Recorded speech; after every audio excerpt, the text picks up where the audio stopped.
Today I've got, sorry for clicking at you there, I've got 10 things for you to play with, 10 exercises that is going to help you fall back in love with creating content and marketing your business and being visible. Because I don't know about you, but sometimes I just think that I've said everything I ever possibly can say. Sometimes, like the last fortnight, we've been on Easter holidays. I've been poorly. The kids have been a bit off colour at times as well. The last thing I fancy doing is putting my face on the internet. So I'm so grateful that I found my love of batching many years ago because I had content that I could share. And thirdly, sometimes I just get a bit stuck. I'm like, why? I don't know what else to say. And sometimes as well, it's like, I just want people to buy. I just want people to come and buy my stuff. And when you get into that mindset, it's just not helpful. So today I want to use an example of a product that many of us will have purchased. And if you haven't, you understand what the product is. And use it as our guinea pig in terms of creating content. So 3 years ago, we moved into this house. It was a long process. And by the time we got here, we were just so excited that it finally happened and it felt so good. And we knew that we didn't want to do any structural work, nothing urgently needed doing, but we didn't want to paint the walls. And it was a bit dated and some of the rooms weren't really sort of in keeping with what we wanted that room to be. And also it just felt really good to have that opportunity to freshen things up. So if you haven't guessed already, the tool that I'm going to use today is paint. I have never sold paint. I am not a paint expert, but I have bought a lot of paint. And when we moved into this house, I had never bought so much paint. And it, on the whole, was a really great experience. So here are some things. Number one, don't focus on what you can't do. When we look at paint on the internet, in the newsletters, it is not saying you can't open it. You can't actually really look at like a massive pot of it. You can have a tester, that's fine, but you're not really going to see what the whole colour is like until you shove it on the walls. They are not focusing on that at all. They are focusing on get the tester, the enjoyable thing of the pictures and like get the big pieces of paper and you can get all of these tester samples and we're doing a deal that if you buy 5, we'll give you the 6 free. I want you to look at the parts of your business that are not your greatest selling point. Really understand them. And then instead of being worried about like, yeah, but what if somebody asks me? What if somebody asks me to open it and then they're not going to buy it unless I do that? It will give you some ideas of how you can flip it on its head and how you can support those clients through that process. Number 2, some of the paint that we bought felt really expensive. And it is Farrow & Ball, Little Green, and we bought some other sort of more high street ones as well. At no point did any of these companies say how expensive they were. They didn't use the word expensive. They used value. They used quality. They used premium. All of these beautiful words that really hold up the quality of the experience. And I think that many people, when they talk about their high-end prices or their VIP options, I want you to assume that people are ready to buy them.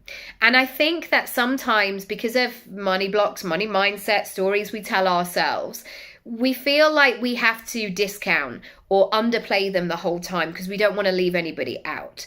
But there will be somebody who actually only wants your thing. I looked for a cheaper green than this. Believe me, I did. But I didn't find one. And this is one of the best decisions we made for this house because it's gorgeous. We absolutely love it. It's really springy, and I've got lots of blinds closed today, but it's really springy in the sunshine in the daytime. And at nighttime, it's really cocooning and cozy. And I just love it. It goes with so many different things and it's such a great decision.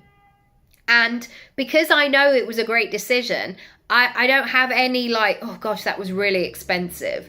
because I got what I paid for. It feels really good in that way.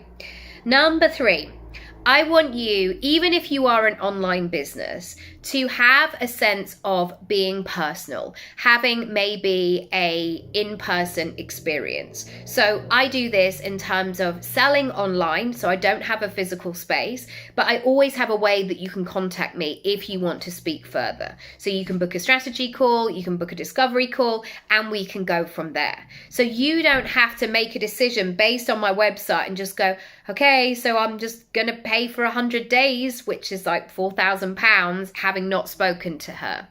And I think that I felt like that in terms of the painting. I love the fact that I could go into Islington, which is not far from here, and I could actually go into the shop and be in that conversation of like, I have no idea about this lovely green quality thing that I want to stick in here, but do you think this green will go with this white?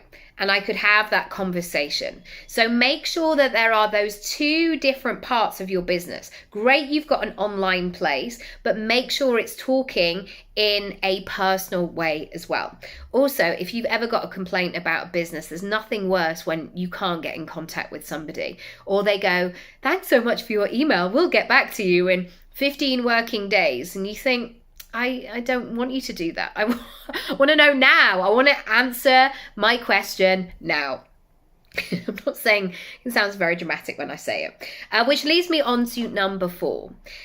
I want the opportunity to ask an expert. I know some parts about buying paint, like I know what colours I like, but I don't know about finishes, I don't know about prep, and fortunately my stepdad is really great at, he's done a lot of painting, and he could really advise about the kinds of brushes or rollers or what we needed, and he sort of gave us an equipment list to buy, which is really helpful. But that ability to ask an expert, and this is what I always say in terms of my coaching, is if you know you want something but you don't know what you want, book a discovery call with me. We can chat it through, because I don't want you to buy something that you don't need. It's pointless to me. And so have that opportunity to ask the expert. Make sure you're not sort of hiding in your business tower over here. Make sure that you're available and connecting with your ideal clients. Number 5, these paints are a visual thing. And so what I really learned, and what they show on a lot of these websites, is how, and they use their own customers, how this paint looks in different situations. So how it helps this. And this, for example, like somebody had it in their kitchen, somebody had it up their hallway, different ones where they'd combined it with different colors. Like somebody had it with an orange wall as well, which was quite a contrast, but it was really interesting to see how the 2 things would fit together. So showing what you do in different situations is really great in terms of your storytelling, and it allows people to go from just seeing it as a flat image to being able to visualize it in lots of different ways.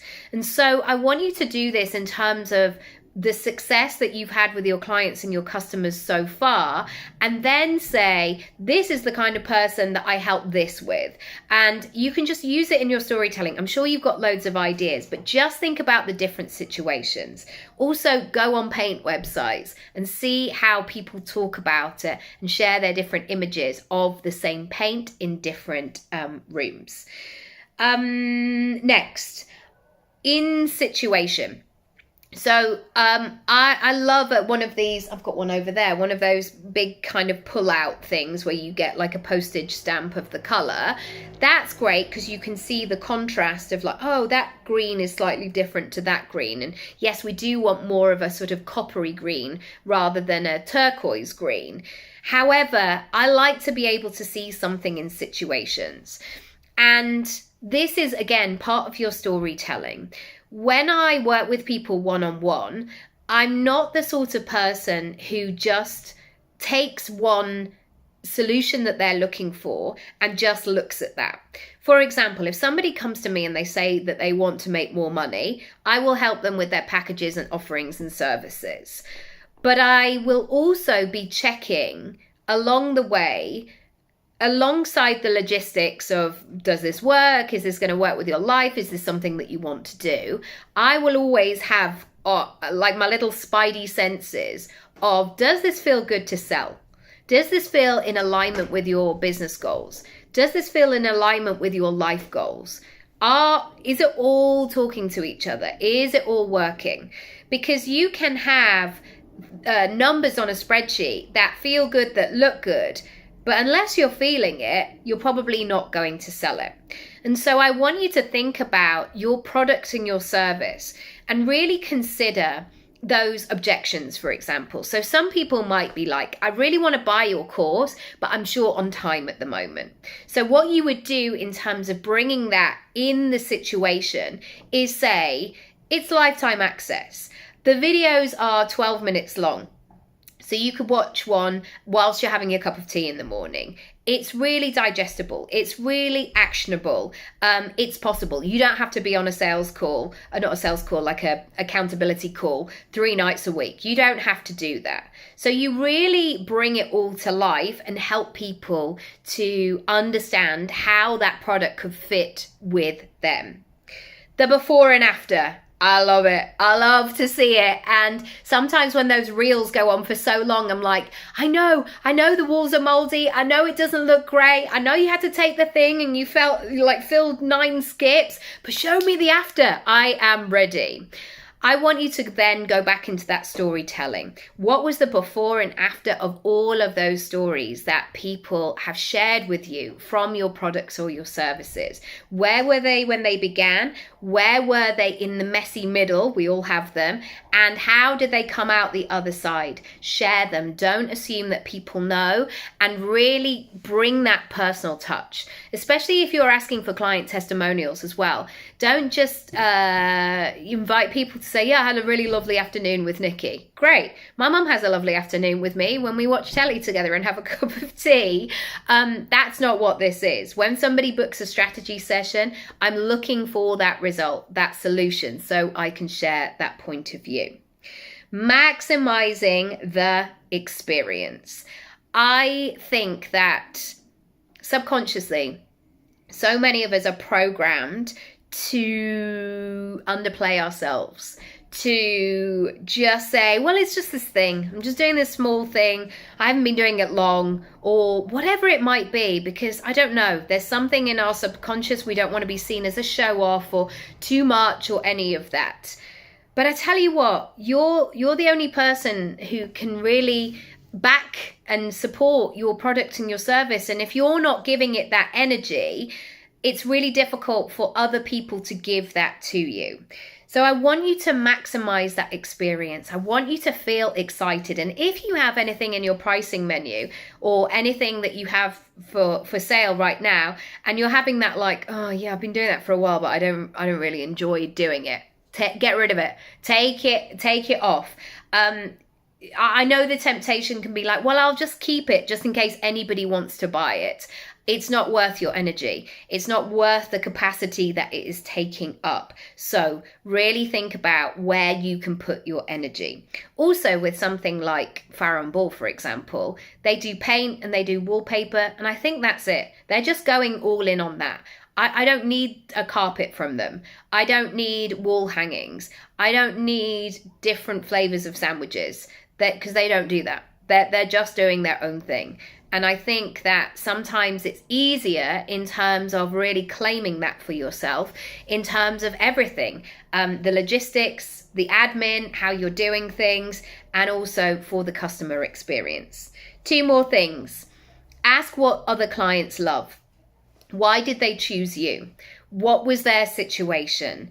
What were they struggling with? Where were they unsure, but now they are clear? Sounds like some sort of hymn. Really get into the nitty gritty. Share your clients' experiences and really use it as an opportunity to show how you differentiate from everybody else. Finally, how do you get started? And how do you get excited? So this could be, it could be a special offer. It could be get this and get a discount, or get this now and you'll have a free gift, get this now because this is going to happen and this is really timely at the moment, come on, let's join the party, get in there. And I think this is the thing, that when we purchase something, or when we're asking people to purchase, it can sometimes feel a bit icky, like you're taking people's money. Does that feel okay? But I know that when I've made investments in my business, or I remember years ago we bought a sofa, and it was such a huge investment for us at the time. We felt like we were going round and round the houses, and we were like, can we spend this money? I just had a baby and I was like, should we do this? I tell you what, once we'd ordered it, we were on countdown for this sofa. We were so excited. And actually the sofa ended up coming much quicker than we thought. And then I remember Matt being at work going, oh my gosh, the sofa, it's going to come on Thursday. And you want that experience for your clients and your customers. You don't want them to be in that fear thing of like, oh, we've made the right decision. It's your job as a business owner to go, it's going to be great. I cannot wait to do this. We're going to have the best time. But you can only do that if you do the thing that I mentioned a couple of points ago, where you feel really good about it as well. If you're like, oh, another client, another person, if you've got that energy, they're going to feel that as well. I want you to love your products and your services so much, and helping other people. If you want help and support, a few ways I can help you. Go to Create Your Income Pie, because I can help you to build that pricing menu that feels really good so you can sell it. Or if you want to join your digital disco, which is all about your positioning and your content and your online presence, you can go to your digital disco. I also do one-to-one sessions. So if you've got a specific thing that you want to focus on, let's have a chat. Send me an email. You can go to any page of my website. In the bottom right-hand corner, there is a button. It goes directly to me, strictly confidential, only read by me. And we can have a chat, set up a conversation, and I can't wait to hear what you want to do. Lots of love, and speak to you soon. Bye.